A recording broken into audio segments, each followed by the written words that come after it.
அண்ணாமலையை வந்து இத்தனை 100 கோடி ரூபாய் செலவு பண்ணி அவரை பெரிய புலியா மாத்தினாங்க. புலிய புல்லு தீங்க அனுப்பி விட்டாங்க.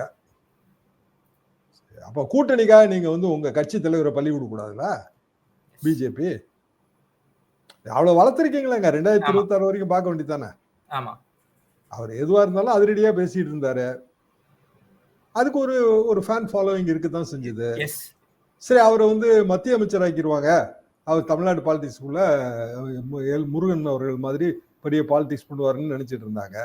ஆந்திரால அவங்க ஓன் சீட்டு, அது பிஜேபியோட ஓன் சீட், அது வேகன்சி சீட்டுங்க. அதுவும் பாதி டேம் தான் இருக்கும். அதை யார் வேணாலும் அவங்க போடலாம். சந்திரபாபு நாயுடுவோட தயவு தேவையில்லை. ஆனாலும் அது போடல.